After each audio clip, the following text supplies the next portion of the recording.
Hi, everyone. I'm Laura Chandler, the Executive Director of the Foundation of the Sacred Stream, and I'm here with Isa Gucciardi, the Founding Director of the Foundation of the Sacred Stream, and we're here talking about conflict. Now, we're talking about creating peace in the heart of conflict, and I'm overly chipper because it's been a lot just to get here to sit in this chair today, and I think that it's wonderful that we have navigated it very cheerfully. We haven't had too much conflict. No, there's been no conflict. Yeah. But there's been a lot to get to the chair. Right. So we did it peacefully. We did. Except you're talking fast. Yes, and that's what I have to do in conflict. Yes, that's what we all have to do when we're in conflict. Okay, but I'm not in conflict. But even when we're not in conflict, it's a good idea to take a breath. Breathe and center. Yeah. I am not conflicted even because I'm really glad to be here. And I'm glad you're here and welcoming you all here and inviting you to let us know who's here watching, where you're watching from. Go ahead and let us tell us who you are and where you're coming from in the chat. And you can put your questions in the chat or your comments in the chat. And this is a really serious topic. We wanted to do this. We wanted to offer this topic here at the beginning of the year as we start 2024 with a lot of intensity in the world. And we've been dealing with a lot of intensity in the world and conflicts around the world and conflicts within our own countries and families and workplaces. And so it just seems like a timely topic, and we welcome your comments and questions. So Isa, what would you like to say about conflict? And I should mention, before I pass it over to you, that Isa wrote this book and I helped her, and it's called Coming to Peace. And it is Coming to Peace, Resolving Conflict Within Ourselves and with Others. And it's a conflict resolution model that draws from indigenous wisdom systems and also from the healing modality depth hypnosis that Isa created. And so we do have a lot of thoughts and experience dealing with conflict and conflict mediation. So I will pass the proverbial talking stick to you. Thank you. Mm-hmm.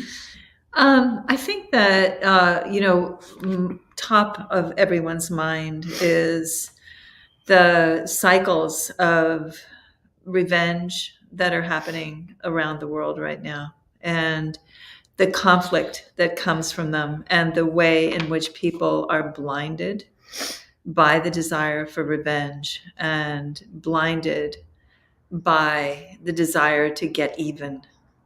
And when we see it playing out in people that we know and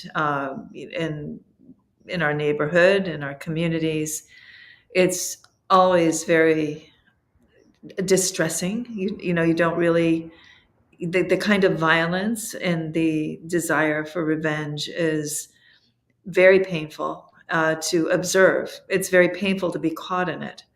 But it's even more difficult when you see it happening in a collective way, as you see right now. Especially the cycles of revenge are very, very prominent in the Middle East right now. It's not to say that we don't have many other conflicts that are happening for other intentions. In Russia and Ukraine, you have another thing that blinds people in conflict, which is the desire for power and the desire for dominance. Mm-hmm. And then, of course, in the Sudan, we have these terrible cycles of conflict that are, again, originating out of a particular intention. And that intention is to dominate resources and to deprive other people of resources so that another group can have them. And so when you're looking at conflict, conflict is painful no matter what. But when you're looking at conflict, if you can understand the intentionality that is behind what's driving a particular conflict, then you have an opportunity to understand what the conflict may have to teach the participants. And so I think when we see, if we take these three big cycles of conflict, they all have different motivating forces behind them. One is revenge, one is raw power, and the other is the desire to dominate resources and deprive others of resources. And so in each of those conflicts, what we have is the forgetfulness that other people also want to be happy, that other people want to have what we want. And when we become blinded to that fact, when we think about all I want is revenge after my child has been hurt, I want to hurt your child, we forget that we want to be free of that pain. So why wouldn't we understand that someone else would want to be free of that pain? Why would we want someone else to have that pain? Right? And it's because we have forgotten that we are all the same in our desire for peace. And we lose track of our desire for peace when we get caught in these cycles. And so then we can find, how can conflict show us the way back to peace? That's the question, right? And if we look at conflict and we try to understand again the motivating factor, then what is needed, for instance, in Gaza, what's happening in Gaza right now? What is needed to bring peace in that place?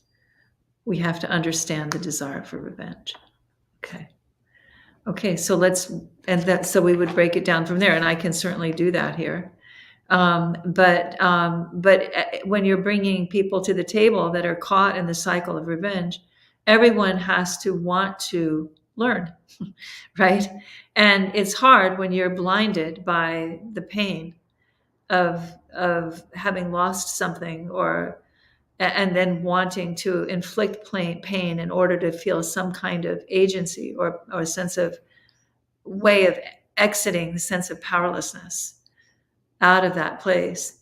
It's hard to stop and say, well, what can I learn here? But I think it's a question we all have to ask ourselves when we find ourselves lost in conflict, when we find ourselves blinded in conflict. So, go ahead. Well, I was just going to say, it might be even easier to talk about it from less of that larger perspective of like war, and and begin by looking at it from like the individual conflict, how we lose ourselves, individually, or how we can lose sight of the other in, when we get angry, or when we feel slighted, or when we've, had something taken from us. It's the same question. It is the same question. It's the same question. What do I have to learn here? Yeah. Right. Yep. And so let's take it on an individual level. Let's say, I remember a situation with one of my children where he was beaten up at a basketball game, and his jaw was broken, and he happened to be the best player on the team, and so everyone on the opposing team just went for him when they went out and got on the buses to go home, right? So, and I remember when the monitor on the bus, brought him back, and he described my son's reaction, to them attacking him, and everyone was, of course, trying to get the kids off of him. But his question was, "Why are you doing this to me?" Like that was, he says, "Why are you doing this?" Right? And I think that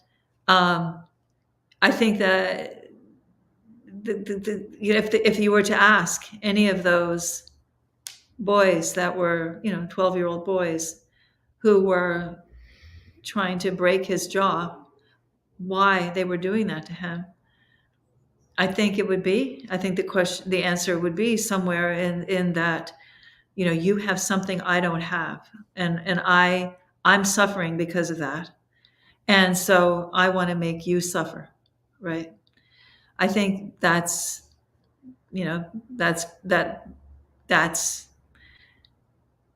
roughly the place to start. Okay, so then the question is, okay, so let's look at, you're seeing someone who has more talent than you do, and then you're talking to yourself and you're saying, I don't have that talent. There's something wrong with me.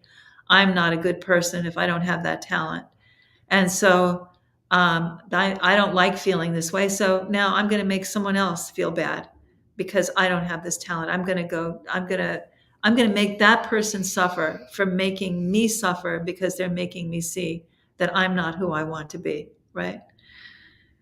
That's a question. So the place to peace right there in that situation, if we were to have the kind of container that the coming to peace process creates, if those boys could have had that gift of being able to look into their intentionality, they would have to look at the way in which they were seeing themselves as less than, right? And what does that say about their relationship to themselves, right? That they would make themselves, they would be punitive toward themselves for being less than, and so now they want to punish someone else for making them feel less than, when it's actually their own view of themselves that's making them wind up in that situation, right? So then the task is to listen to what conflict is showing, right?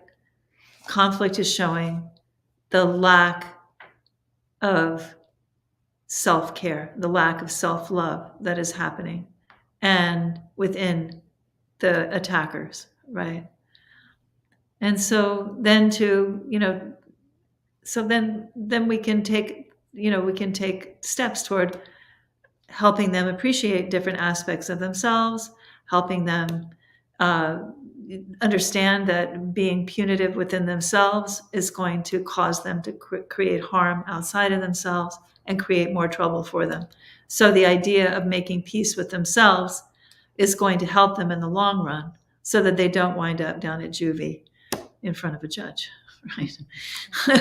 So I mean, this isn't an ideal situation, but this is an ideal situation where the perpetrators would have that opportunity to break down the different pieces of their desire, of why they're beating up on my son, right?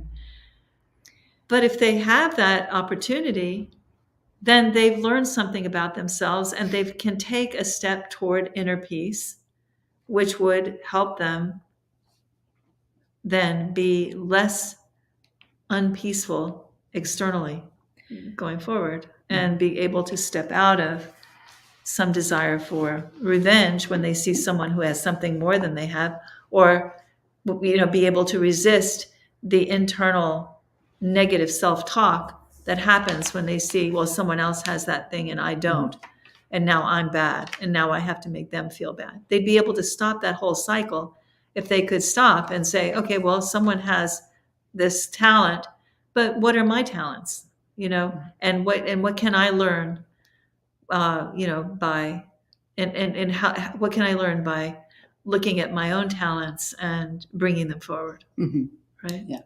So I hope that made sense. Yeah. It's a lot of internal. Well, it's a lot focus. to get to the internal place too, to be able to interrupt that. And I want to say more about that. But first I'd like to welcome Mike Cowan from Palm Springs. Hey, Mike. And Kate Bailey from Western Mass, and just invite folks to let us know they're here and where they're contacting us from. If they want to add to the conversation or ask a question or make a comment, please go right ahead and do that in the chat. And as always, if you can like and subscribe to the channel, that really helps us reach more people and it helps our channel grow, and it supports the channel. So I appreciate that too. Well, I mean, in that example, I mean, it's hard to, it takes some inner reflection and an opportunity to really take that break. But another aspect of that example is where the person who's being harmed is in all of that. And so, one of the things that we have going on with conflict everywhere is the escalation and the, tit for tat and the kind of going back and forth of it. So like what you described and, the speeding up of your son is like, now I know he didn't retaliate, but a lot of times that there's a retaliate, like, well, they harmed me. Now I'm going to beat them up. And this is really where wars and gangs and, this kind of back and forth of an escalation of things occurs. And to your point, interrupting that cycle of violence is key. And I think that's what you're pointing to with when you refer to the coming to peace process. So do you want to talk a little bit about what the coming to peace process is? Sure. But the other thing that I wanted to point out is Yes. his question upon it was when he was being beaten up was, Yes. why are you doing this? Right. That's important. Yeah. Like that. I mean, I thought that had a lot of it did like presence of mind. Yeah. Is to ask the question why. Yeah. Right. And so whenever with the coming to peace process, the question is, why is there conflict, Yeah. right? Why where is this is the happening? conflict? Why is this happening? What is the motivation? As I started at the beginning, talking about finding the path to peace within any conflict is finding the driving motivation for the conflict, Mm-hmm. right? So in order to do that, you do have to have a bit of a container. I described that whole inner reflection piece that someone would have to go through in order Mm-hmm. to be able to get to the place where they could make a different choice, rather than to punish themselves for being their own seeing their own selves as less than, and then feeling like they should punish themselves because they're less than, and then wanting to punish someone else because it'll make them feel better, Mm-hmm. right? So that whole thing, that's a lot to understand. Like Mm-hmm. you need a lot of self-reflection. And what you need in order to be able to get to that kind of inner understanding is space and time. That's right. And assistance.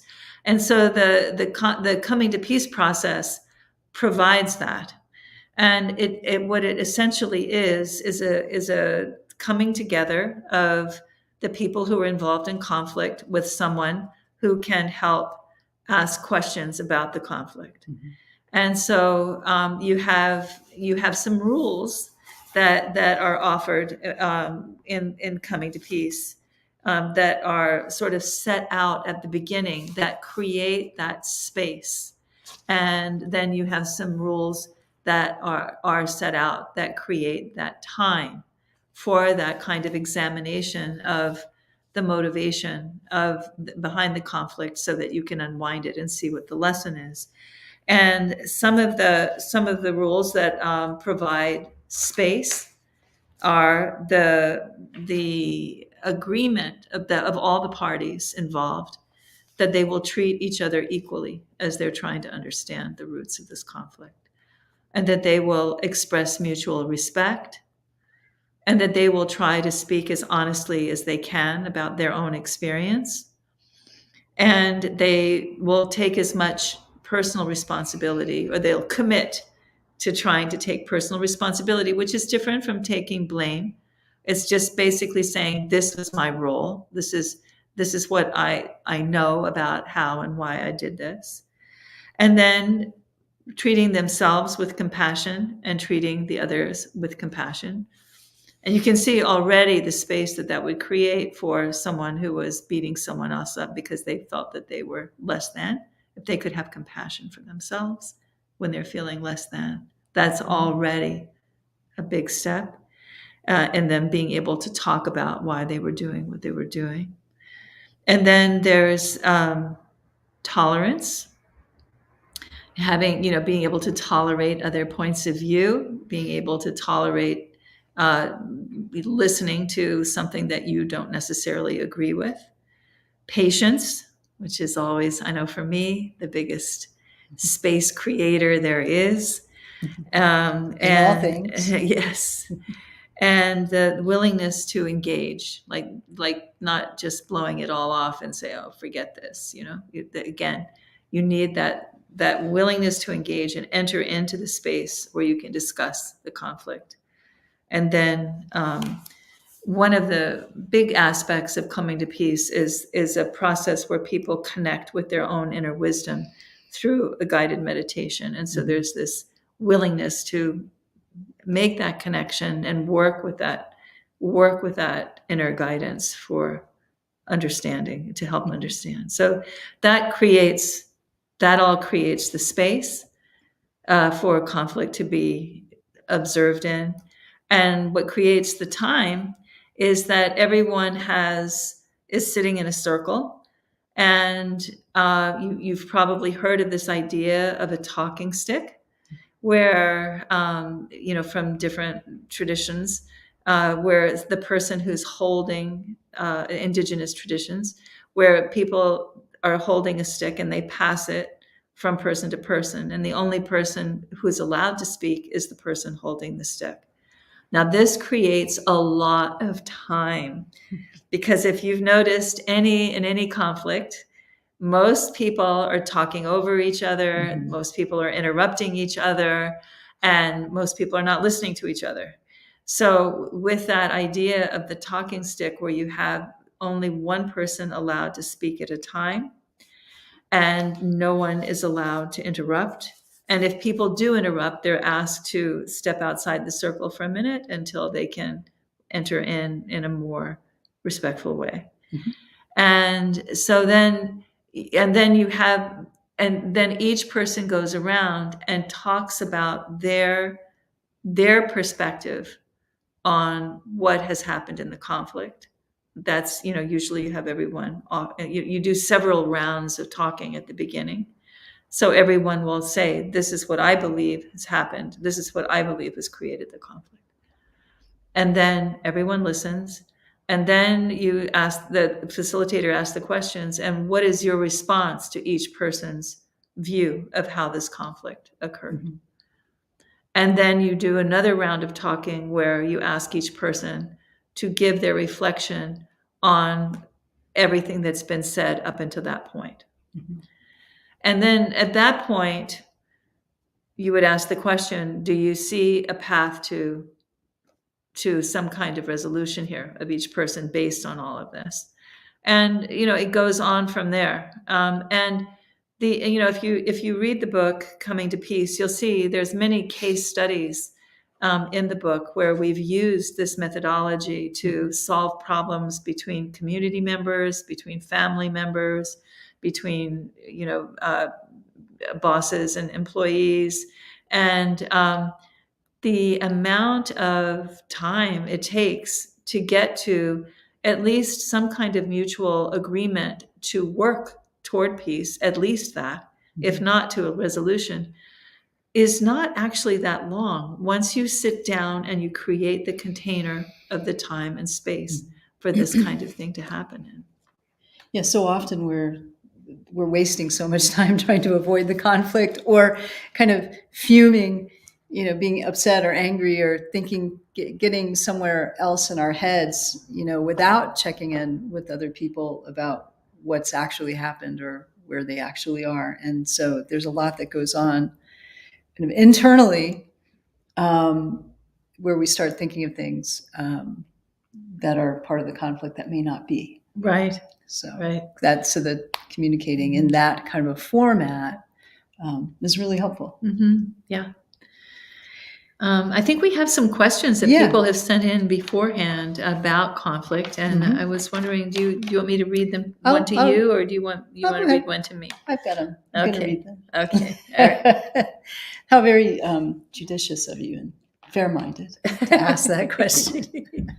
And I want to welcome Katie Healy's here. Oh, hi, Katie. And anyone else who would like to let us know that you're here and where you're watching from, or if you'd like to pop in a question or comment, you're welcome to do that. Kate Bailey, it's so good to see you again. It's so nice that you're here. Thank you. You must be chilly there in Western the Berkshires. So one question is, what do you do if you're at an impasse with a loved one friend, family member, partner on major life issues? So there's conflict in how you're in how you're seeing your life choices, perhaps. Well, again, I really feel like you need to sit the time and space to try to understand. So what is driving you in this particular direction? Mm-hmm. So let's say you have two people, one person wants to move to Florida and one person wants to stay where they are, right? Mm-hmm. Or, one person wants to have a separation and the other person doesn't want to be separated, right? So again, you need the time and space to understand each person's motivation. And I think that, again, to understand that just because there's a conflict doesn't mean that something bad is happening. Mm-hmm. I think that, like you were saying, I think that people think that, oh, this is bad. I don't want to have to think about it. Mm-hmm. But to really look at conflict as an opportunity. Mm-hmm. and to like understand that there's something that you're going to learn about that person if you let them really talk about their intentions and their reasons for wanting to go in a different direction than you want to go in. Mm-hmm. And then to learn about yourself as you respond. So for instance, if your partner wants a separation and you don't, then you can listen to all their reasons for wanting a separation and then look at your response. So by understanding their reasons for wanting a separation, you learn about them. But then when you look at your response, you learn even more by understanding by listening to yourself and understanding what is your relationship to connection, right? Mm-hmm. Like, and to what are your levels of attachment? Mm-hmm. Like, why are you invested in staying together when this person doesn't want to be with you? And then you can really try to understand, well, what's driving my need for this attachment, right? And you might not have known that about yourself because you were busy being enmeshed in the relationship and not having to look at why being in a relationship was important to you. And as you separate out, then you begin to understand why. That's deep. I mean, and that's the thing where we're focused in terms of conflict is really at a depth of, in the internal process and transforming internally, right? Like right. Recognizing. But the only way you transform external conflict is by transforming internally. Right. That's deep. and hence that's why I said that's deep, because it really is always leading you back to understanding what your relationship is to it.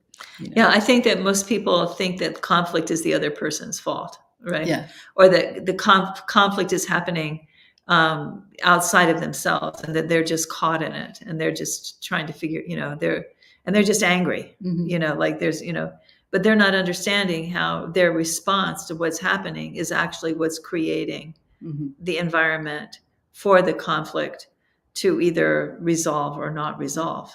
And if you look at conflict as something that is a teacher and that you simply need to listen to it, it's really, then you understand, I'm going to be taught something, so I'm going to have to be looking inward, mm-hmm. right? So, I mean that it is a fundamentally different approach to conflict, rather than seeing conflict as something, here's a conflict, something bad is happening, right? How about here's a conflict, here's something to learn, right? Mm-hmm. Well, I'm just thinking of something, if something's happening to someone and it's really unfair and it's really unjust and harmful, like there's a conflict that you're being exposed to that perhaps you didn't instigate or really have any, like with your son, like he didn't do anything to get beat up. So, but let's say, when you're having something like that happen to you, it can feel so unjust and so unfair, and like, where do you go with it? And, it really does become part of a process of how do I, what can I do to mitigate this conflict, minimize this conflict, remove myself from this conflict, and, rather than respond. And it's not to say sometimes you have to, sometimes it requires a response. But I think for me, a lot of times it's what is the measured response, and how do I not get pulled into this karmic, pit that's being like like the flaming poop on my doorstep. It's like in the bag, and then you step on it and it gets all over you. So it becomes like that. So it's like you have to really navigate this sorry for the image, but it's kind of what it is. It's poop everywhere, and we're all stepping in it all the time. Yeah. Right? And so, when you do take the time and kind of measure your response, watch all the places where you're, triggered, and try to understand them. Because a lot of times, we have places where we're triggered more than others. And so that can be a point of learning, like, why am I so angry that this person's acting this way? It's their problem, But there really is a lot to learn there when you create the spaciousness, and to learn, but also to just I always call it like unhooking. How do I unhook myself from this karmic, thing that's been delivered to me? Like, I don't want to participate in.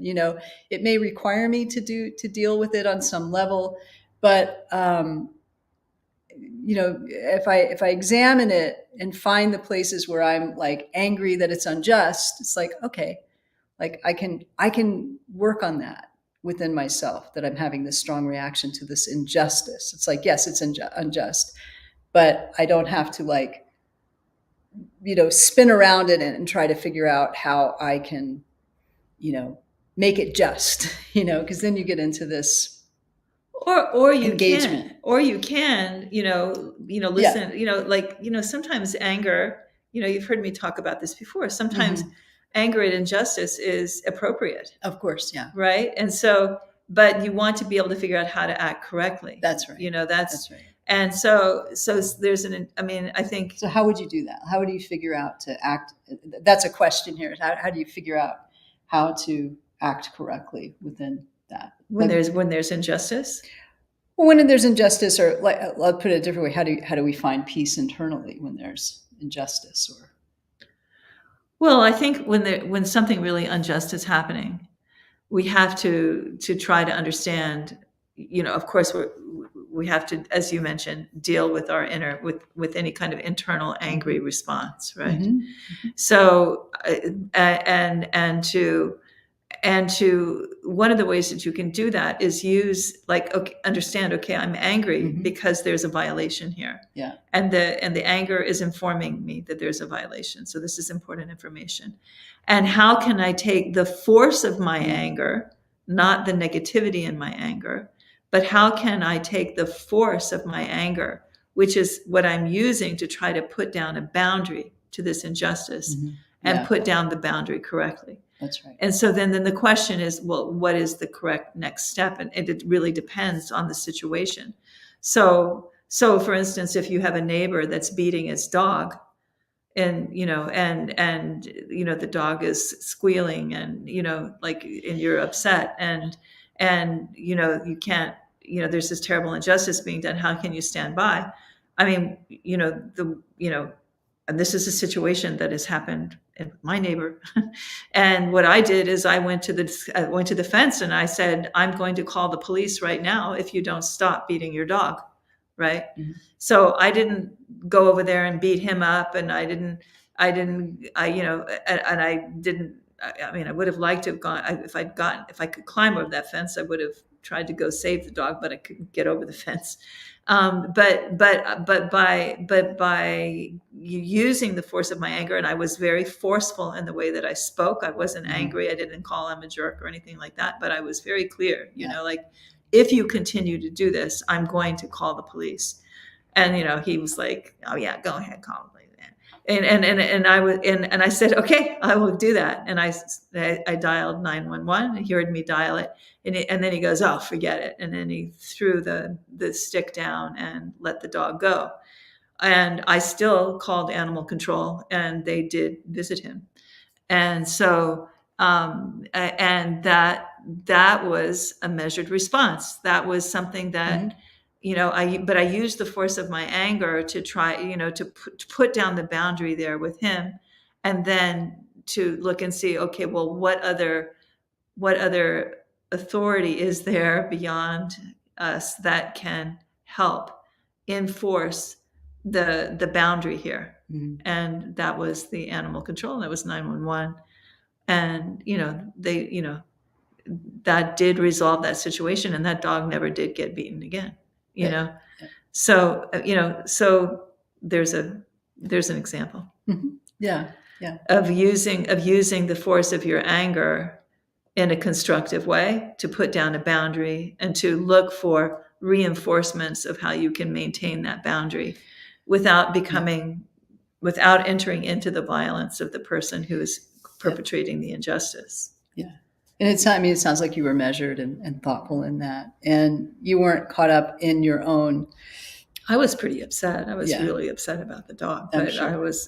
But I was determined to try to bring as much power into the situation as I could. Yeah. To create the boundary. So I have another question here. How can we become more comfortable with conflict and not avoid it? By understanding that it's an opportunity to learn. Right. And but that's not to say that sometimes it's a good idea to avoid conflict. If there's if you have two feuding neighbors that are always trying to draw you into their side of, like that. Now, did you see what she did with her garbage can? She did, that kind of thing. And the other one is like, did you see they parked in the wrong place again? If they're trying to draw you into their feud, you can just simply walk away. You can avoid conflict, right? You can just say, good luck, hope you guys work that out. You can't avoid conflict. Well, that's that karma poop on fire. Yeah. You're trying not to step in, right. like you recognize it for what it is that's like trying to hook you, right?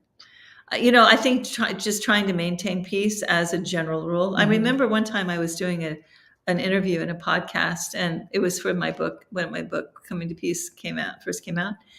And the moderator asked me, she said, if there is one piece of advice you could give anyone, right now, what would it be? And I said, always seek peace. And I was surprised to hear that come out of my mouth. But I think if your motivation is to always seek peace, you can always ask, what is the most peaceful thing that I can do right here? What is the thing that, what action that I might take is going to cause the least harm? Like, for instance, with that dog, I acted the way that I did because I was afraid the dog was going to be killed, right? So what is the thing that I can do to create the most peace right here? And it wasn't diving under the bush and hiding. It was confronting. It was the confrontation that was going to create the most peace. Yeah, that's good. So it's not so much how do I avoid conflict, how do I create the most peace? Because sometimes you do have to enter into conflict in order to get to peace. Sometimes you do have to be willing to face conflict down in order to face the forces of conflict down in order to create a boundary to them so that there can be some kind of resolution. Yeah, and you're walking this line of not overdoing it in terms of force, and not underdoing it in terms of force. There's sort of just that right in the middle place where it's truly a boundary. Right. And I think asking that question, how do I maintain peace, will keep you in that right place. Like Yeah. it'll help you answer, do I confront? Do I step aside? It'll help. Mhm. Like, what is going to be the most constructive thing Mhm. right here? Yeah. I'm wondering, I see that there's not too many questions here on this part of the platform. Do you think that there is another place where questions are coming in? I think that Cody would give those to us, but we're kind of nearing the end, and I want to thank Cody for being behind the scenes always, and he's put up one of our classes that are coming up, which is the Coming to Peace Tools and Resources class, and that's part of our Coming to Peace facilitator program. Do you want to say a little bit about that? Sure. This came out of the book, and we train people in how to be facilitators of, and kind of this mediation technique to help resolve conflict.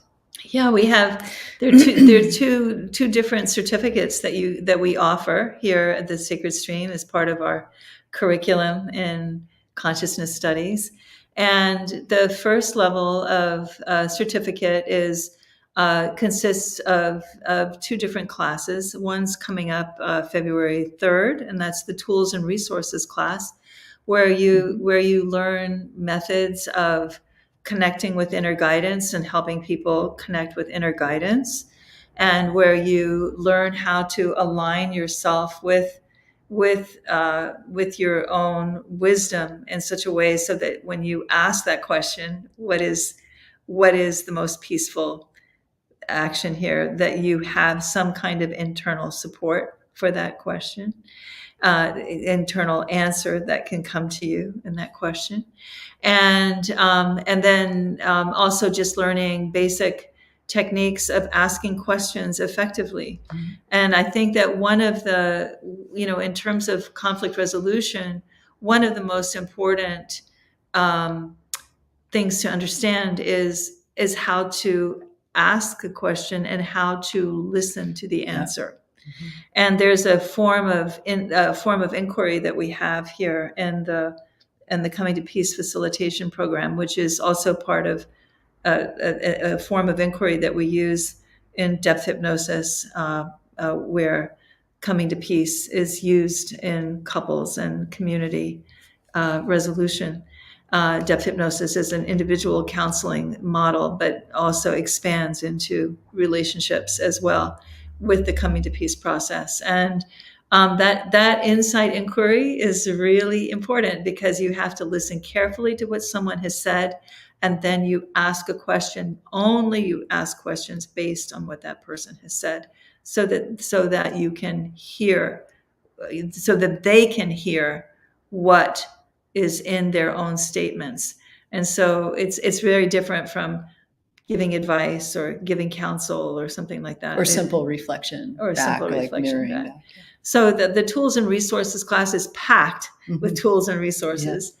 And then there's another class on February 24th and 25th where we practice working, which is the facilitator training, where you practice working in circle with other people, working with those tools and resources that I mentioned at the beginning of the program. We're working with respect, equality, tolerance, patience, and learning how to work with the talking stick within a group, so that you learn how to facilitate the asking of questions and the reflection and listening. And coming to peace is used quite often in business resolution, and within companies to better hear each other and understand each other and listen. And also it's used a lot with family structures. I think we do that a lot with families and in certain community situations as well. So it's a dynamic model. It draws from some really cool indigenous sources of wisdom as well. And if you're interested, you can find out more on the website about it. And if you're interested in the book, you can get the book through the website or on Amazon, or in your local bookstore. They can order it if they don't have it in stock. And any final thoughts for you on Well, just to mention that particular certificate is the first level of certificate, and it's something that you can get in, about 15 hours of work. And it gives you, even if you're not going to become a professional mediator, it gives you really good tools and resources for dealing with your friends and your family, and helping you get your own ground in terms of the kinds of conflicts that you might be embroiled in. And then there's a larger certificate, which includes the education of the depth hypnosis foundation course, a couple of different classes on relationships and karma, relationships and power, and a few more courses that are designed to give you more insight about the nature of relating and the nature of conflict. And then you have a second level certificate there with a bit more training. And there you could really feel quite prepared to wade into the different types of conflict that might be in your community. And I think that, or in your family, as a facilitator, I think people have a lot of confidence. I mean, one of the issues that people face in doing conflict mediation training is that people are, as you say, conflict averse, right? Yeah. Or they're very into conflict. So you have the ones who are averse, and then the ones who are very vocal. So finding the right balance in terms of how to navigate those situations is really helpful. So so lots of learning available there, and lots of learning available in the book, I think. Sure. And there we talk more thoroughly about the indigenous roots and the Buddhist roots of the model. Here, the Ubuntu is, of course, a philosophy that you find throughout Southern Africa, which is a philosophy of wholeness, and it's something that Nelson Mandela really brought forward made the Western world more aware of, as he really came out of his years of exile and imprisonment to lead South Africa by eschewing any idea of revenge or desire for vengeance. And it was the philosophy of Ubuntu, understanding that we are all one, that we are all connected, and that we must do whatever we need to do in order to maintain the weave of that connection. But also taking responsibility for what's been done, and really taking responsibility.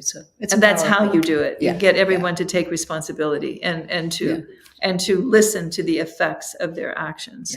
That's right. Which is what the Truth and Reconciliation process in South Africa was all about.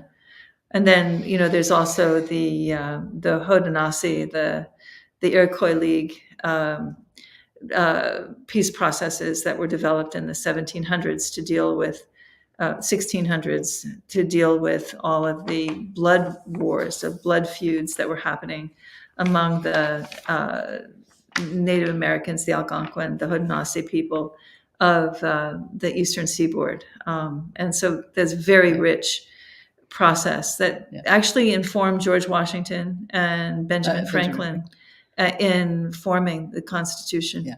So there's a lot to the book, and there's a lot of information in the book. Yes. And there's more. And there's more. There's more roots, and you can read all about the different roots, the Ho'oponopono from the Pacific, and the Buddhist concepts of compassion and that, again, that sense of wholeness that's so important to maintain. So there's a lot that you can learn from conflict. That's right. Well, thanks everyone for being here, and thanks Cody for all of your support always, and thank you.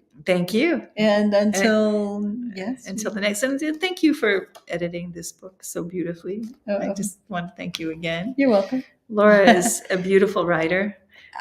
And Thupten Jinpa writes the foreword in the book, so that in and of itself is worth getting the book. Yes, actually, his teaching at the beginning of the book is one of the more profound teachings I've ever heard him give. So Thupten Jinpa is, of course, very famous, important Buddhist scholar who is also His Holiness the Dalai Lama's main English language interpreter. So That's a beautiful. yeah, it's a very beautiful forward, teaching. yeah. Yeah. So All right. Well, thank you. thank you. And thank And all thank of everyone. you. We'll be back Yes. for another live soon. Yes. All right. May there be peace. Yeah. Thank you.